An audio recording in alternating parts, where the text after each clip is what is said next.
Olá pessoal, nesse vídeo nós vamos resolver mais um problema de geometria.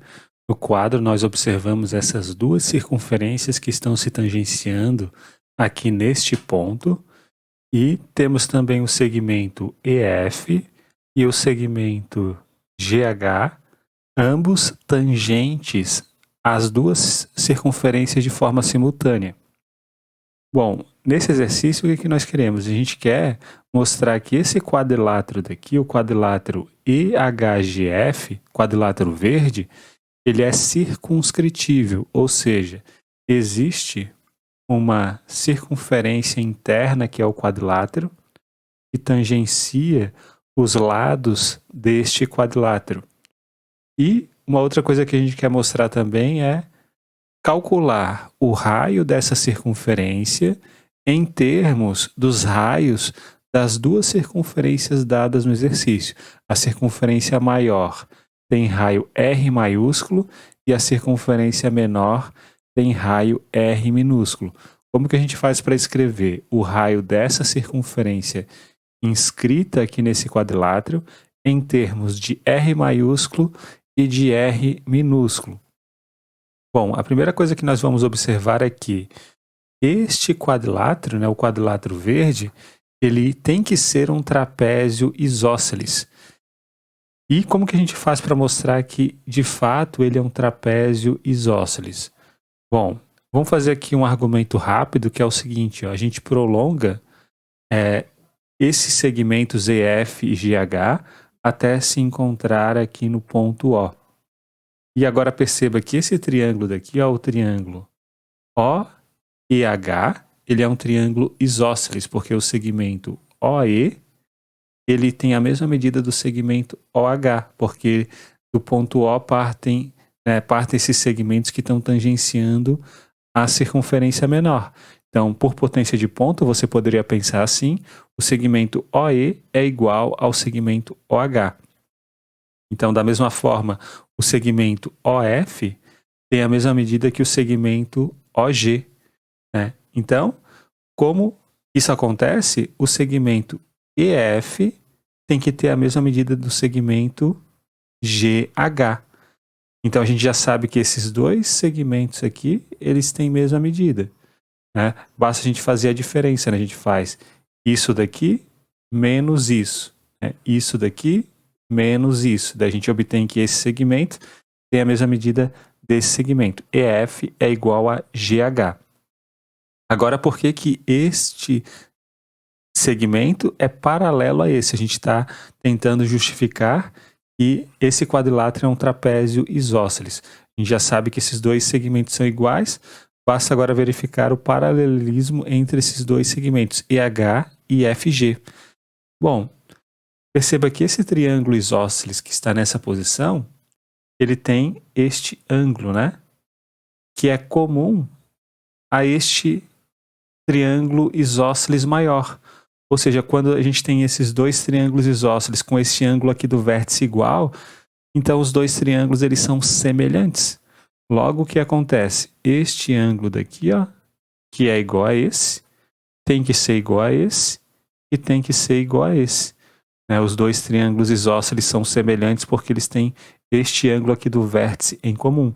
Então, como este ângulo é igual a esse, logo, EH é paralelo a FG e o quadrilátero EFGH, ele é um trapézio isósceles. E a gente sabe que num trapézio isósceles, eu vou fazer aqui um rascunho, sempre temos duas coisas.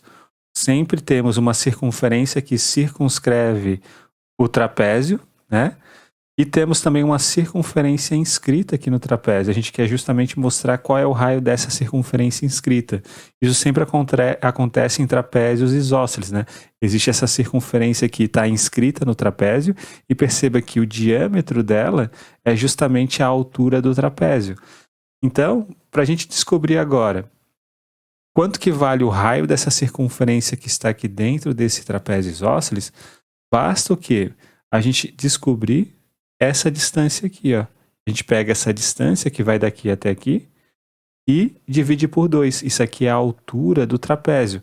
Na verdade, todos esses pontos aqui eles são pontos colineares, Porque esta reta em azul, ela é bissetriz deste ângulo O. E perceba que aqui nós temos um ângulo de 90 graus, né? Porque como é bissetriz, a bissetriz de um triângulo isósceles também é uma altura. E aqui nós temos também este ângulo de 90 graus, porque novamente a bissetriz deste triângulo isósceles, ela é uma altura, é uma mediana e tudo mais. Agora, o que a gente pode fazer? Eu vou dizer que esse segmento aqui, ó, ele tem tamanho x. Aqui eu vou dizer que tem tamanho x. E eu vou dizer que esse daqui, ó, tem tamanho y. E nota que aqui vale r, que é o raio menor da circunferência menor. E tudo isso aqui vale o r maiúsculo. Então, esse tamanho, ele vale r menos y, né? Porque r menos y mais y tem que ser igual ao raio da circunferência maior. Agora, o que a gente quer saber? A gente quer saber quanto que vale esta medida aqui, ó. Quanto que vale o x mais r menos y. Isso vai ser o diâmetro da circunferência. E a gente pega e divide por 2 para descobrir qual é o raio. Agora, acontece que o x mais r, ele tem que ser igual ao r menos y. E por que isso? Porque se a gente trabalhar com o eixo radical dessas duas circunferências, quem é o eixo radical? É esta reta, né? Que passa ali bem por aquele ponto, né? Por esse ponto aqui de tangência. Agora, repara que esta reta que é o eixo radical, ela vai dividir esse segmento aqui, de fato, bem aqui no meio. E por que isso? Porque, olha só, pensa nesse ponto aqui, né? Se aqui a gente tem uma medida A, essa medida que vai daqui até aqui também vale A, né? Potência do ponto, desse ponto aqui que a gente pode chamar de ponto M.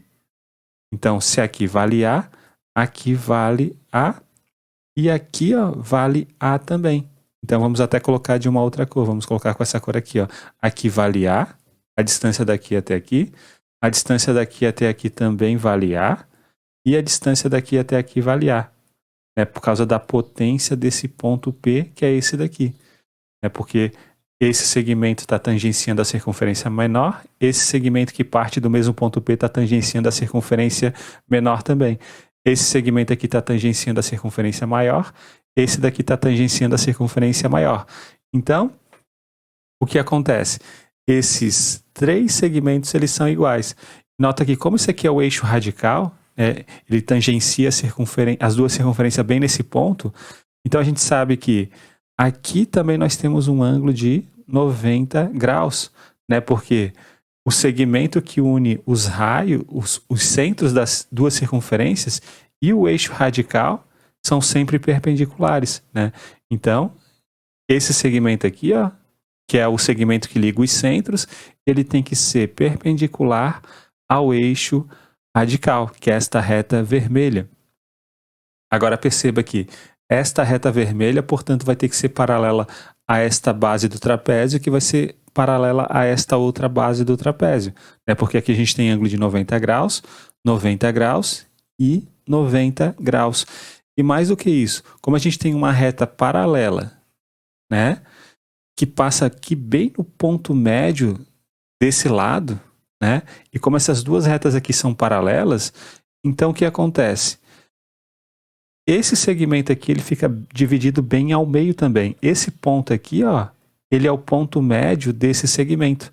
Logo, a gente tem que o R menos Y, né, então vamos colocar assim, ó, o R menos y tem que ser igual ao x mais o r. Então, nós já temos esta informação. Agora, uma outra informação que a gente tem é o seguinte, né? Que a gente pode fazer dois triângulos aqui, ó, para a gente concluir com uma semelhança de triângulos. Vamos fazer esse triângulo retângulo que está aqui, né? E vou fazer aquele outro triângulo retângulo de lá, ó. Bom, esses dois triângulos retângulos, eles são semelhantes, né? E o que acontece? Isso daqui é raio, isso daqui é raio. Então a gente sabe que, vamos colocar aqui, né? R minúsculo e R maiúsculo. Da semelhança desse triângulo daqui com este triângulo daqui, nós temos também que o R, a gente pode até fazer o x está para y, né? Então vamos fazer assim, ó, o x ele está para y, assim como o R maiúsculo está para o R minúsculo está para o R maiúsculo. E agora o que a gente faz? A gente tem duas equações e se a gente descobrir quanto que vale o R menos Y, a gente descobre quanto que vale o raio da circunferência que está inscrita no trapézio, né? A gente pode descobrir tanto quanto é o R menos Y, quanto vale o X mais R, né? Porque isso daqui ou isso daqui valem o raio da circunferência inscrita no trapézio isósceles. Então, desta equação, a gente pode isolar o x. O x ele fica igual a y vezes r sobre o r maiúsculo. E agora a gente pega esta equação aqui, ó, e a gente troca no lugar do x, a gente coloca essa expressão. Então, dessa expressão, temos que r menos y vai ter que ser igual ao x, que é y vezes r sobre o r, mais o r minúsculo. Agora, o que eu vou fazer? Eu vou passar o r minúsculo para o lado esquerdo e vou passar o menos y para o lado direito. Vamos obter r menos r é igual a y vezes r sobre r mais 1. Apenas coloquei o y em evidência quando eu passei o menos y para o lado direito. Então, isso aqui é igual a y vezes r mais r dividido por r maiúsculo. Ou seja, daqui a gente consegue tirar o valor do y. Vou colocar aqui em cima o y, ele vai ser o quê? O y ele vai ser r vezes r menos r dividido por r mais r. E agora a gente vai descobrir quanto que vale o raio da circunferência inscrita no trapézio. Porque basta a gente calcular o r menos y. A gente já tem o y em termos de r maiúsculo e r minúsculo. R menos y vai ser igual a r menos r vezes r menos r. Tudo isso dividido por r mais r. Eu vou colocar um sinal de igual para cá. Daí a gente multiplica agora sim, né? Faz r vezes r mais r menos r vezes r menos r. Tudo isso dividido por r maiúsculo mais r minúsculo. Isso daqui é igual a quanto, né? Vai ficar r ao quadrado mais r vezes r menos o r ao quadrado mais o r vezes r. Tudo isso dividido por r mais r. E agora, a gente simplesmente cancela esse r ao quadrado com esse menos r ao quadrado. Vamos obter 2 vezes r dividido por r mais r minúsculo. Então, esse valor aqui é o raio da circunferência que está inscrita nesse trapézio isósceles. 2 vezes r dividido por r mais r, e essa, portanto, vai ser a nossa resposta.